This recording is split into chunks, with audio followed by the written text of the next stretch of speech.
안녕하세요. 고고TV 여명입니다. 모두 건강하시고 행복하십시오. 김우중 회장이 타계하셨습니다. 별세하셨는데요. 세상은 넓고 할 일은 많다. 세계 경영의 기수.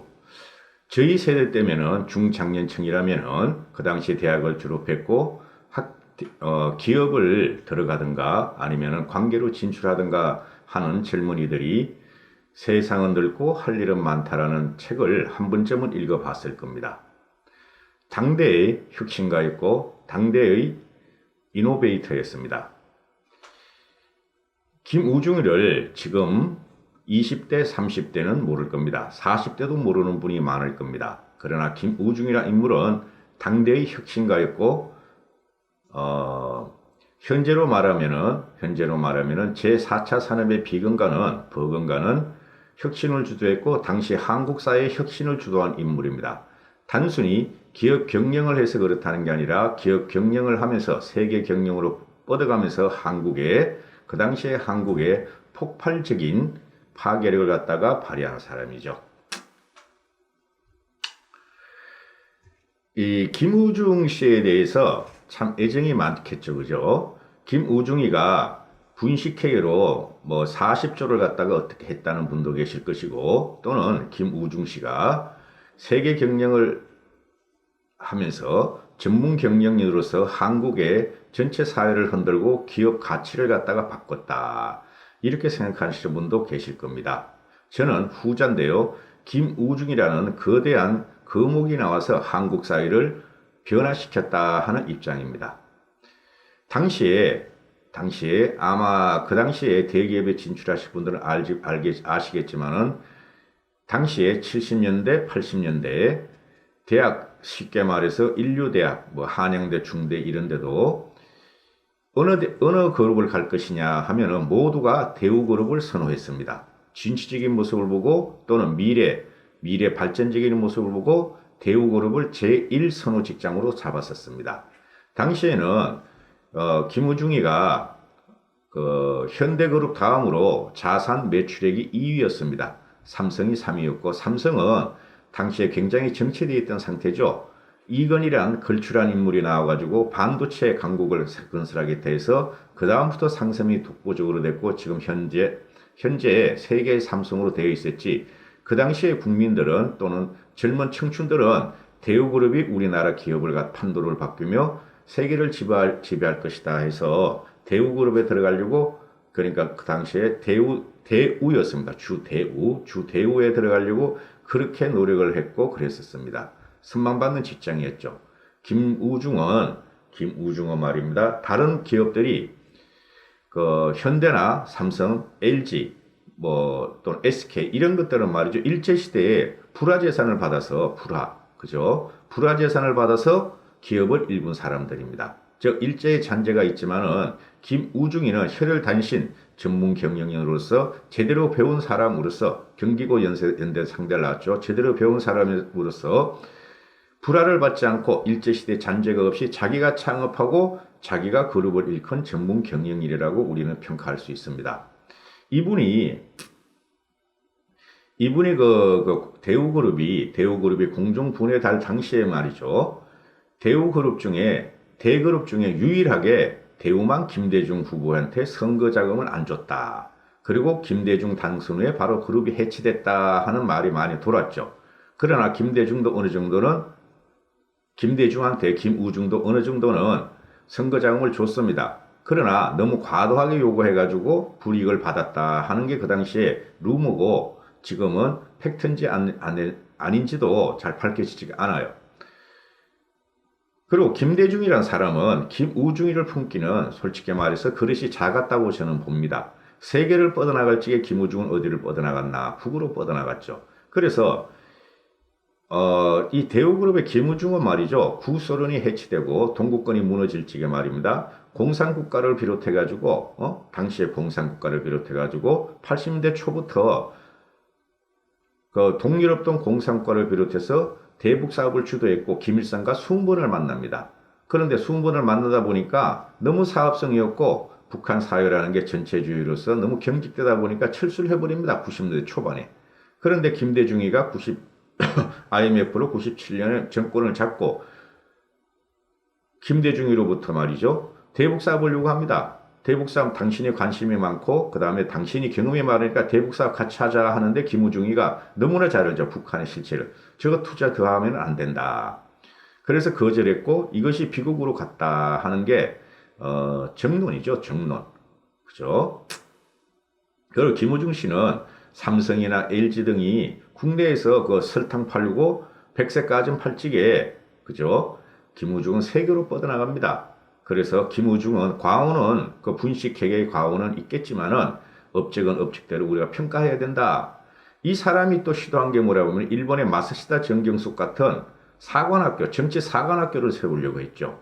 이 김우중 씨는 정치 사관학교를 세우려다가 꿈도 적고 그 다음에 이제 2015년인가 한국으로 돌아오고 나서는 베트남을 왔다 갔다 하면서 인재양성학교를 세우게 됩니다. 인재양성학교를 세우고 베트남이나 한국이나 동남아 젊은이들이 미래를 보고 도전할 수 있다는 그 이념을 가르치죠.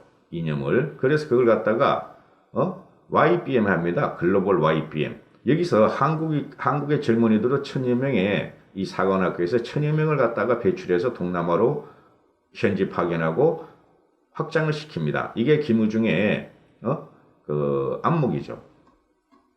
제가 이 김우중 씨를 보면은 이 김우중 씨라고 할 수 있고 제가 대한민국에서 가장 그 존경할 만한 그 기업가가 누구냐 하면은 현대의 정주영, 그 다음에 대우의 김우중, 그 다음에 삼성의 이건희를 뽑습니다. 저는 이병철을 꼽지 않습니다. 이건희를 꼽는데요. 이 사람들은 그 당시에 혁신가 있고 지금과 같이 말하면은 최고의 창조적 파괴자였고 미래 산업혁명의 선도자들이었죠. 그죠? 무에서 유를 창조하고 그 다음에 도전을 했고 김우중은 세계 경영으로 도전을 했고 이건희는 전자산업에서 반도체를 끌어들이면서 우리나라를 한 단계 업그레이드 시켰고 현대중공업은 중무장대한 중공업을 갖다가 뿌리를 내리면서 우리나라를 한 그릇 업그레이드 시켰다. 경제계에서 영웅들은 바로 김우중, 정주영, 이건희 같은 사람이고 정치계의 영웅들은 박정희, 김영삼 그런 사람들입니다. 김대중 같은 경우 푸우나 기리나라고 할 수 있죠. 제가 이 김우중 씨가 죽은 걸 오늘 새벽에 일어나서 뉴스를 보면서 아하 드디어 가셨구나. 참으로 세계 경영을 일구려고 했고 참으로 고난의 역사를 받았구나. 김대중 이후에 참 아까운 별이 떨어졌다. 이렇게 말씀을 드리고 있는데요. 김우중의 뿌리는 지금도 남아 있습니다. 대우그룹이 해체가 되는데 말이죠. 그 해체된 기업들은 지금 다 살아남아 있어요. 다 살아남아 있어요. 삼형만 바깥이 다 살아남아 있고 대우인들은 지금도 모여서 어떻게 한국을 발전시킬 것인가를 갖다가 토의하고 논의하고 있습니다. 그게 김우중 정신이라는 거죠. 김우중은 기술이 없으면 사오면 된다. M&A죠. 그죠? 그 당시엔 누구도 그런 생각을 못했어요. 1970년대에는 그냥 짠돈이나 부르고 천민 매판 자본을 하려고 그랬던 것이죠. 근데 기술이 없으면 사오면 된다. 사업은 빌린 돈으로 하고 벌어서 갚으면 된다. 빌린 돈으로 하고 벌어서 갚으면 된다는데 정권이 바뀌고 IMF가 오자 김우중의 대우그룹은 해체가 되죠. 그죠? 너무 부채가 많긴 많았어요. 그러나 그걸 살려줬어야 됐죠. 살려두고 그걸 왜 다 외국에 팔고 왜 해체를 시킵니까? 국가가 할 일이 뭔데요? 국가가 기업이 어려우면 도와주고 이래야 되지 않습니까? 살 수 있도록 하고. 그러니까 당시에 김대중이가 IMF를 극복하기 위해서 카드 남발하고 그룹을 해체시키고 기업들을 갖다가 구렁텅이로 모는 것은 비판받아야 마땅합니다. 제가 지금도 하고. 이 해체 전까지 김우중이란 말이죠. 해외 법인이 600개 있어요. 600개. 계열사가 41개고 계열사는 따질 게 없고 600개. 타의 추정을 불허했어요. 타의 추정을. 보통 한 100개 정도뿐이 안 됐었어요. 해외 법인이. 100개도 많았을 거예요. 그 당시에는. 5, 60개? 6, 70개 그랬을 거예요. 삼성이나 현대도. 근데 해치는 600개의 해외 지사망을 보유하고 해외에서 25만 명을 고용합니다. 그리고 21개국의 대우 경영이라는 대우 세계 경영이라는 말뚝을 박아버립니다. 그래서 전 세계를 한번 대우가 통일해보려고 했던 사람이죠. 이 김우중 씨가 그동안에 한국에 있으면서도 어떻게든 제기를 하려고 했고, 제기를 해서 젊은이들한테 자기가 경영했던 대우에 대해서 그 이념과 사상을 갖다가 어떻게든 전파시키려고 했어요. 그런 시대는 과거가 아니었고 해가지고 젊은이들이 모른다 말입니다. 젊은이들은 김우중 같은 사람을 갖다가 다시 한번 되돌아볼 필요가 있습니다. 또 현대는 문재인이라는 가장 악질적인 독재 정권이 있죠. 전체주의 있죠. 그죠? 이런 상태에서 김우중 같은 사람이 빛을 못 보고, 그 다음에 현재 삼성의 이재용도 빛을 못 보고, 모든 기업이 지금 죽어 떨어지고 나가 떨어지고 있죠. 참 안타까운 세상에 우리는 살고 있습니다. 김우중 씨에 대해서는 김우중 씨하고 김대중 씨하고 연결고리가 누구였습니까? 이종찬 씨였죠. 그죠? 이종찬 씨. 전두환 시대 때 12.12 사태를 같이 했고, 그 다음에 국정원장도 했고, 당시에 중앙안개부장도 했고, 이종찬 씨가 했는데, 제가 간접적으로 이종찬 씨를 압니다. 이종찬 씨도 한번 만나본 적이 있어요. 97년에 저도 IMF 때, 저도 그때 무역을 하고 있었으니까, 수출도 하고 수입도 했는데, 수입하느라고 제 회사 그때 휘청했습니다. 그때 와이프한테 묻기를, 6개월 동안 생활비가 얼마 드냐? 지금 생활비가 얼마 들며 최소한 살아갈 수 있는 생활비가 얼마냐 하고 물었습니다. 제 자식이 둘이 있으니까. 그럼 얼마면 되겠다 해가지고 그걸 빨리 빼가지고, 그러니까 한 300만 원 주던 걸 쉽게 말해서 한 50만 원, 70만 원이면 된다. 100만 원이면 된다 이랬을 적에 100만 원이라고 치면은 6개월 칠 내가 한 번에 줘버렸어요. 내가 어떻게 될지 모른다. 지금 한 줄 때문에 회사가 휘청휘청하고 제가 그것도 다른 짓도 많이 했거든요. 그런데 이종찬 씨하고 만나본 적이 있어요. 이종찬 씨가 김우중이를 갖다가 꼬드긴 면도 있고, 김대중하고 이종찬 씨가 붙어라. 안 붙으면 큰일 난다. 그리고 정치는 할 듯 말 듯 그랬죠. 그 다음 김우중 씨가. 이종찬 씨가 어떻게 확실하게 선만 그어줬으면 되는데, 이종찬 씨도 그다 정치인이었으니까 살아남아야 됐고, 그래 만나가지고 97년대 IMF 끝나고 만나보니까 저도 그때 힘들었는데 이종찬 씨 한 번 뵌 적이 있어요. 뵀더니 큰일 났다. 대우 그럼 날아가게 생겼다. 이러시더라고. 그래서 그 정도입니까? 그랬더니 그 정도다.